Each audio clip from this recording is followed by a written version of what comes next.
Good afternoon, fellow humans. Here we are for an update on all the players that you possibly be looking to trade out. Maybe some of the options that you can go through there, and then go through a little bit of the questions in the comments there of YouTube. So, firstly, we're going to be starting with my team. There's a bunch of guys in there that would be struggling a little bit. They have been struggling, have changed roles this week. Guys like Harbour and Ira. So we'll start with him, and he's probably one of the ones that the smallest chance that you should get rid of him, just because there's every chance that he could actually even start this week. Yes, he's been named on the bench, but he could. I know he had a pretty average game last week, but there's every chance he can put back into the starting side. They've moved their players around all year, so Hudson Young has been in and out of the starting side, bench, lock, second row, all that sort of stuff, and that could happen with Corey. There's also a very high chance he stays on the bench for the rest of the year and he loses 200k. So I think this one is based solely upon how much cash you're allowing him to lose, because he will lose money. It'll also be based on how many trades you have. So if you have sort of 3 to 4, I'd say it's okay to trade him out. If you're playing him at this stage, then it might be a smarter option to go straight to someone that you think can average 55 to 60. There's a bunch of guys in that bracket that we'll talk about in a second anyway. So he's someone that is an interesting one, and I'd be tempted to trade out, that's for sure. I have a fair few guys to think about trading out, so maybe I don't do it this week. But you got Fogs. He's in there at 695, but he should be back either this week or next week and won't be losing too much cash. So I think Fogs is definitely a hold. Connor Watson, 100k cheaper than these guys. And the theory with him is, if you're looking at his scoring over the last bunch of weeks, it's been really strong in amongst this one small game of 22 there. So you're looking at a last 5-game average of 53, and the last 3 games has slowed him down a fair bit, which is completely normal. But if you look at those last few, 86, 48, 69, and these are all in games that, apart from the Roosters game, were 47 and 58 minutes. So the 44 on the weekend was a bit of a lower one. They had an interesting, theory there with Brayley coming back on after the head knock and stuff like that, to lower his minutes a little bit. And then just completely no attacking stats, and the lowest run meters he's had in the entire season. So just think about that. Watson will improve from that. He won't get to 20s every week. He might be back to the 40s, but just keep that in mind if you're looking at moving on Watson. He's probably the least priority trade out, definitely below CHN there. If you're looking at other people, Ben Hunt is out for the season, so he's your highest priority to trade out. If you own him, try and move him on as quickly as possible, and we'll talk about some options in a second. And the other one would be Nicho Hynes, and I think that he is someone that you could probably hold on to this week if you wanted to. They do have a tough game against the Manly boys, so who knows if he'll actually score really well or if he'll play big minutes. And the theory, with him being 740 last week down to 707, if he gets another score in the 30s, and you're probably not wanting to play him as a starting half or wing fullback here, then he's going to lose another 40 to 50k this week if he gets that 30 score. So be aware of that. If you are looking to hold on to him, he's probably going to be the one that's going to drop the most this week, then CHN. So my personal thoughts are that I'm probably going to move on Hynes and Hunt this week over CHN. So definitely a much clearer choice to move on, just for the minutes that he's going to get and coming up against a solid team this week. So in terms of options that I'd be looking at personally, obviously, some of the guys in my team, Joey Manu is such an interesting one, up to 678k, been incredible. But obviously Tommy Tedesco would be great in this squad. Guys like Madison are solid, but I think there's a couple of better options in that price point. If you don't have Haas, Papali'i, Fafita, then I'd be going for them for sure. And then in terms of guys there on the side, DCE, Hughes would be great. I might be interested in holding off on a week, see what's happening with his calf, if he's going to play the full 80 or what. They probably need him this week to win, but are they worried about keeping that streak alive, or are they not? Reid Mane at 707, massive one. I'd be picking him first out of anyone in this grouping. Cam Murray was also a great option. I'd be going Mane over Cook. Murray with the mid-edge combo is really awesome. Smith, I'll be holding off now, just with Grant coming back. It just changes his scoring just a little bit. He was in that dominant mode. I don't think it's happening as much anymore. Moses comes back. He'll obviously score really well. I'd probably pick Munster just over Moses at this stage. Munster's had his rest. That was a really smart week to use it, and maybe they'll continue to play him for the majority of the games, coming into the next 5 rounds, and Hughes might get that rest with him carrying that calf injury, which he's had a couple of times now.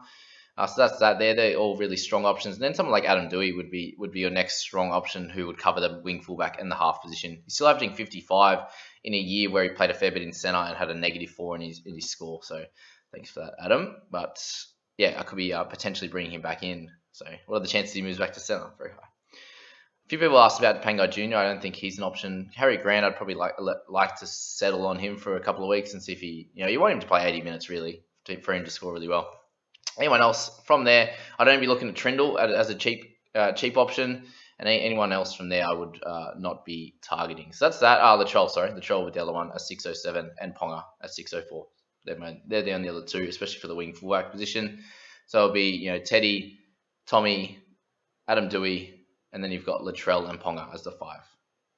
Pappenhausen maybe eventually the last couple of rounds, but yeah, that wouldn't be what I'd be targeting. Yeah, the only other thing to do would be looking to target Cleary, probably next week if you have enough funds. So our people score might be able to get down to him if you go real cheap to like a Trindle and up. If there's an injury or something to this 800k guys, then we might be able to get him. But or the other option is going straight down to a 228 if that helps you as well. So yeah, they're the options this week, guys. I'm going to jump into the comments now and we'll work through that. So Hunt and Hines for Moses and Teddy. Yeah, completely fine with that. So they were two guys that I'm really happy with as options. Who was the best captain this week? If you want to go safety, I think Payne Haas is going to be your safest man up against Newcastle Knights. I expect him to have a pretty strong game. Somewhere around that 60 points would be pretty safe. DCE would also be safe. It could be somewhere in the 55 to 60. Might not be one of his best ones up against the Storm, just with the way that game's going to play out. It could be a very close game. It could be like an 18-20. Who knows exactly?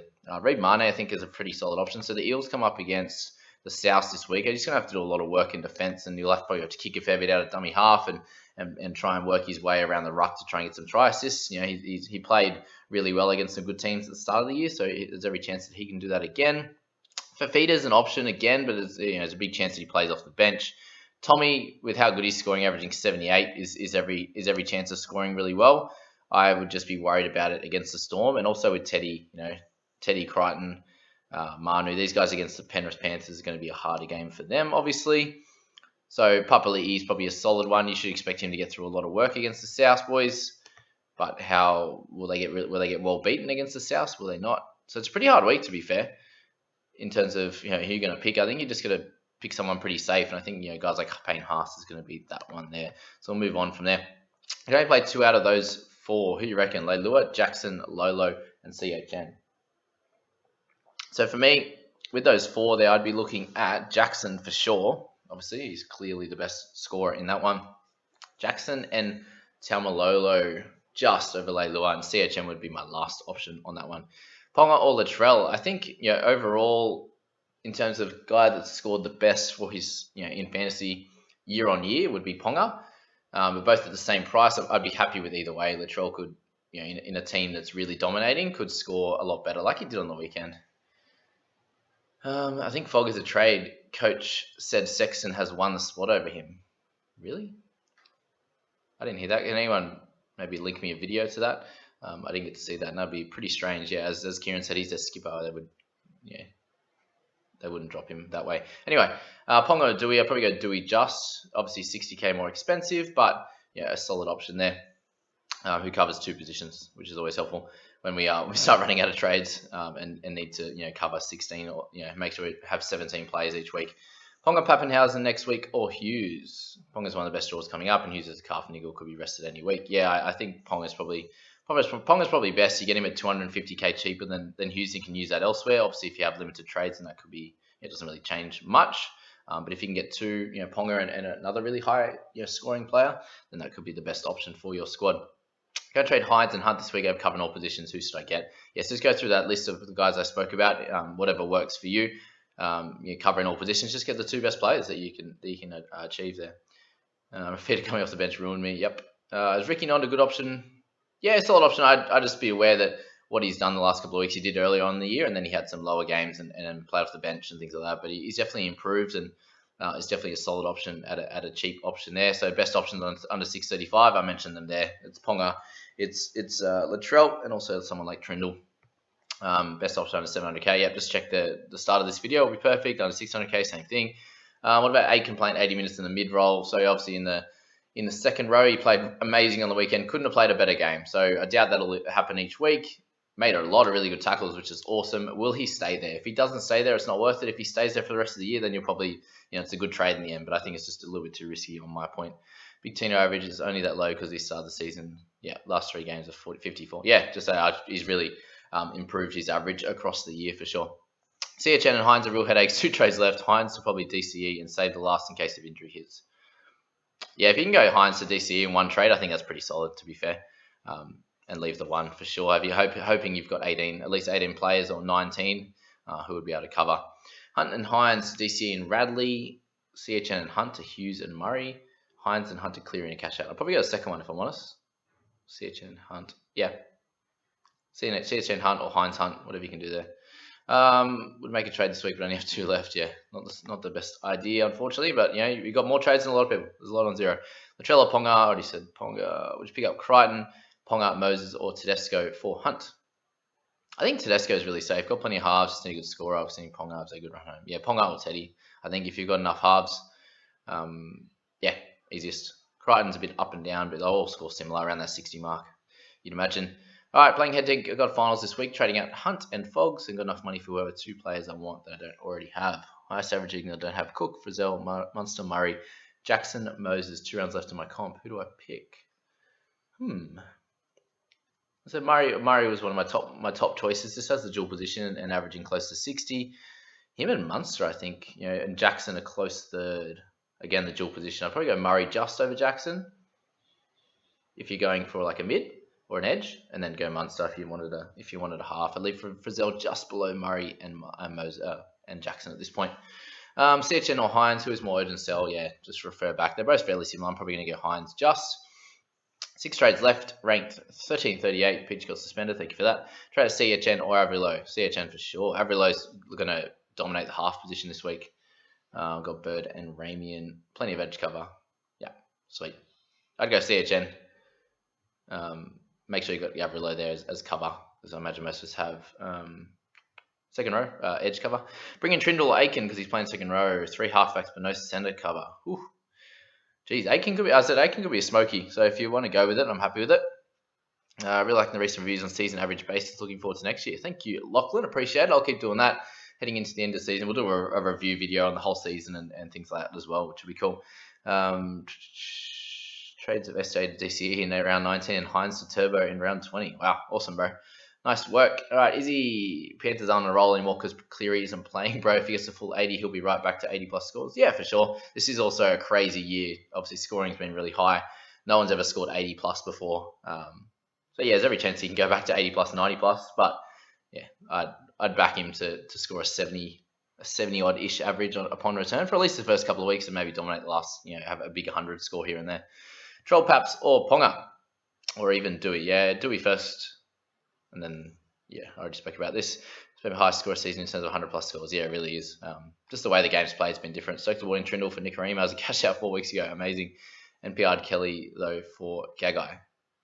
Yeah, ouch.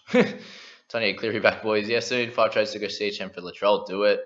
Senator partner Jesse. Looking at Bird or Avrilo. Who do I get for the rest of the season? I go Bird. Aiken's an option for sure. But, yeah, Bird. Manu, yeah, he's very expensive now though. Also Lolo, McCulloch to Dewey and Ponga. I got 4 trades. No, keep Lolo, keep McCulloch. Maybe you can trade if you want someone better in like your wing fullback position, but definitely keep Lolo. Yeah. Thanks Luca for that help as well. Top 5 captains: Turbo, and Tommy Bra. Yes, crazy thing for that. All right, 2 more. Smith and Tohu to Murray and Crichton with 239k, or Watson and Tohu to Murray and Crichton. Why do you still have Tohu? Watson. If you get to him, Brandon Smith, no way. Watson's a way better trade out than Smithy. He literally had 1 bad game. Brandon did anyway. Hunt and Bradley to Ponga and Grant for me. Yeah, also okay. One more question. Got 1 trade left, and Ben Hunt is gone. Already got Marnie, so no. So I need a half, and there just isn't many around his price point. I have 23k spare, and if I go for Munster or Moses, I'll have 100k spare sitting there for the rest of the season. Does not matter if you have 100k left. So just get the best possible player for that position. So we'll end it there, guys. I hope you really enjoyed that. I hope you got a lot out of that Q&A, plus the the different kind of trade options. And we'll go from there, guys, with the trades for our people squad and also my team in the next day. So good luck with your teams this week and your last few trades. I hope you use them wisely. Don't leave any cash in the bank. Get the best players available and have fun. See you guys.